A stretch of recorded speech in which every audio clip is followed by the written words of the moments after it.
first heard of Francois Parenteau, I thought, I've got to meet this guy. It wasn't just his outstanding recent record in the money game. It was his unorthodox background. Naturally, I'd be attracted to that. And the very unusual trajectory of his career. He's a high school dropout. He's been a helicopter pilot. He's a demon biker.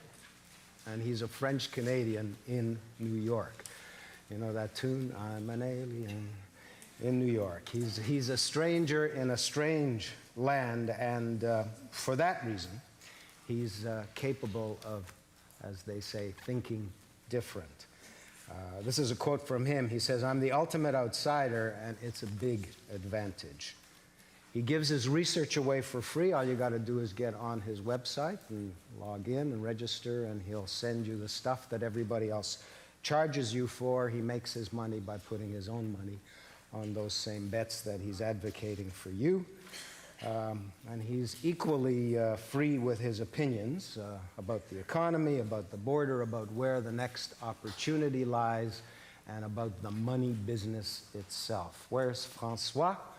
Je vous en prie. Thank you.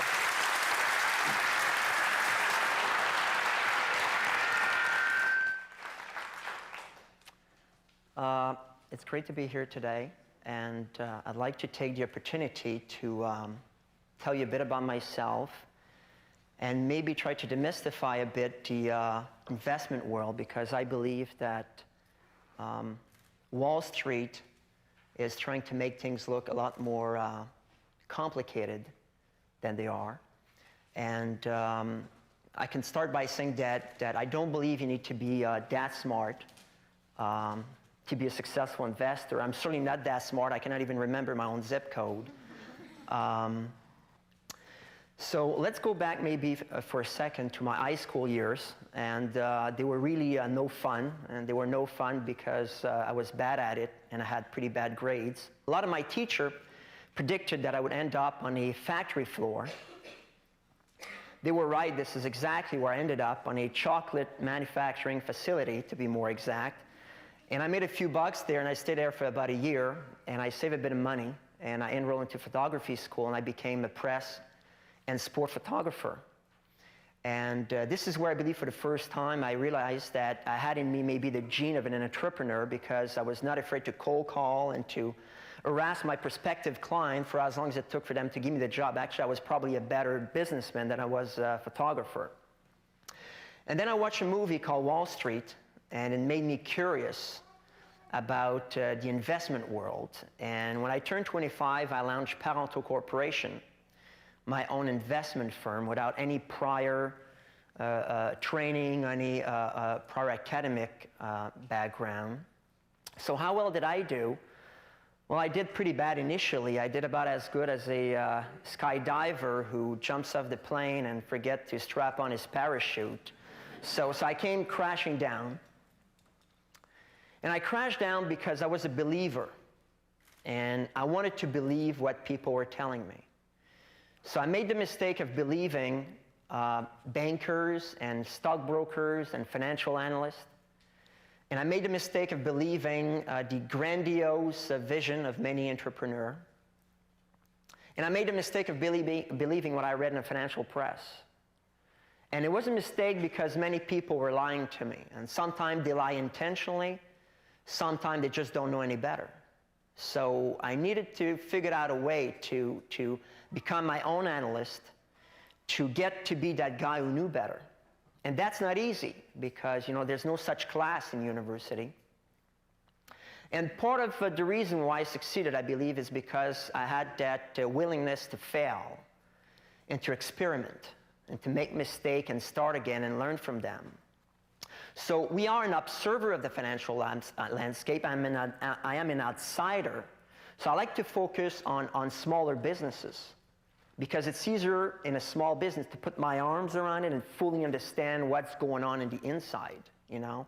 Sometimes a very large company are far too complicated for me to fully understand what's going on inside of them. And I like to focus on what I call the neglected, the unloved business, and on easily understandable business as opposed to complicated one. You know, very often I go to an investment conference and I sit with CEOs for hours and I still don't understand what they do. You know, some do pretty complicated stuff. A lot of them are involved with technology. And I know that the mortality rate with technology is very high, so try to stay away from that. So to help you understand a bit what I do and to demonstrate to you that it's really not that complicated, I'll tell you about a recent investment we made. A few months ago, we invested in a company called Hollywood Entertainment. And Hollywood Entertainment is a chain of video store. It is the third largest chain of video store, the largest being Blockbuster. So video store, that's something that even I can understand. You know, video, I can relate to that. You go, you rent a movie. That's easy enough.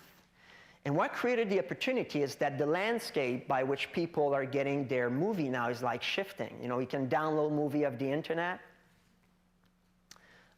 You can go to Walmart now, and Walmart now sell movie at such low prices that some people now buy their movie as opposed to renting them. And there's a new company in the States called Netflix. And that is the hot stock right now. That is the hot story. Netflix is a subscription service. You pay them $20 a month. You go to their website. You decide which movie you want to see, and they mail it to you. So usually you get it 2-3 days later. When you're done watching it, you just mail it back to them. So investors like to invest in new stories, in what I call concept stock, you know, the new sexy stuff. So they had decided that the way of doing business of the old video chain was no longer relevant. And we totally disagree. So they sent the stock down to where we bought it at about 8 times earnings. Now, what does that mean, 8 times earnings? Sometime you'll hear about price-earning ratio. What does that mean? Think of, let's say your brother-in-law wants to sell you his restaurant. And you come to me and say, Francois, he wants to sell me his restaurant for $800,000. I want you to think if it's a good idea. The first question I would ask is that, does he make money with his restaurant? And let's say you say, yes, he makes $100,000 a year. So if you pay $800,000, you pay 8 times earnings. That means you will have to slave in the kitchen for 8 years before you get your initial investment back. And that makes sense, working 8 years to get the investment back, and after that you have the business to yourself. I think that makes sense. Well, the people who buy shares of Netflix buy them at 100 times earnings. Would you buy your brother-in-law restaurant if you knew that, you know, you had to be in a kitchen for 100 years? That's what people on Wall Street do. They buy those businesses, you know, at 50, 60, 100, 200 times earnings. And it's okay. Wall Street analysts tell them it's okay to do so. What Wall Street is really good at is not financial analysis. It's not predicting the future. What they're really good at is marketing. So we thought that the business model of Hollywood Entertainment was still very relevant. We thought that their business was doing just fine. We knew that there's still millions of people out there that are happy to go at the last second and get a movie on a Saturday night, you know, pay $3 and return it the next day. So we bought the shares. And the management of this company got so tired to fight with Wall Street and convince Wall Street that their business is still good, that they made a management leverage buyout. This is when management take their company private again. And we made a few dollars, again, by being contrarian. Contrarian meaning that I don't go with the mass. I don't care what people think. And that is something that we do different, because, you know, the data that I look at every day is the same data that is available like to everyone. They're just like financial statement. We just think about stuff differently. What people on Wall Street are really telling you is that they have the ability to forecast the future. And I don't believe that forecasting is in the realm of human possibility. What Wall Street is telling us is that they have those very smart guys, those analysts, with their MBAs and their PhD. And they lock these guys in an office, and these guys run numbers for 3 weeks, and they come out, and they can tell you how much money General Motors is going to make in 2007. Well, we don't believe it can be done. I believe that even the CEO of General Motors doesn't know what's happening half the time. He has an army of vice president reporting to him a constant flow of information every day. But you know, wow, he has 100,000 employees. He has manufacturers all over the world, you know. He has problem keeping track. So how do you want some smart guy on Lower Manhattan crunching number in his office, you know, telling you how much GM's going to do in 2 years down the road? The CEO doesn't know. He's trying to forecast, but he does not really know, you know, what the future earnings will be. So what Wall Street does really great is not like picking stock. What Wall Street is really good at is not financial analysis. It's not predicting the future. What they're really good at is marketing. You know, they take their best looking guy, they give them a clean suit, good haircut, clean shave, and these guys go on TV and they try to confuse you. You know, they talk about the business in complicated ways. You know, they talk to you about cash flow and return on equity and beta and alpha. Half the time I don't even understand what they say. And they do that because they know that for as long as they will keep you confused, for as long as they make it look complicated, you will empower them with your money.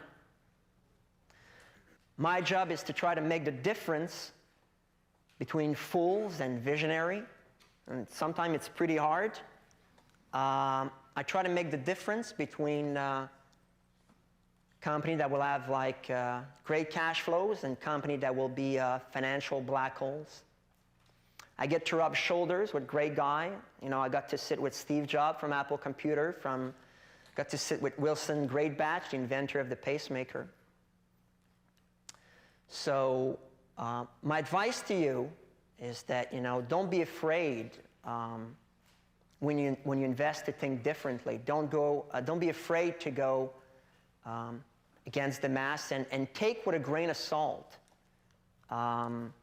everything you hear from Wall Street and everything you read in a financial newspaper. Thank you.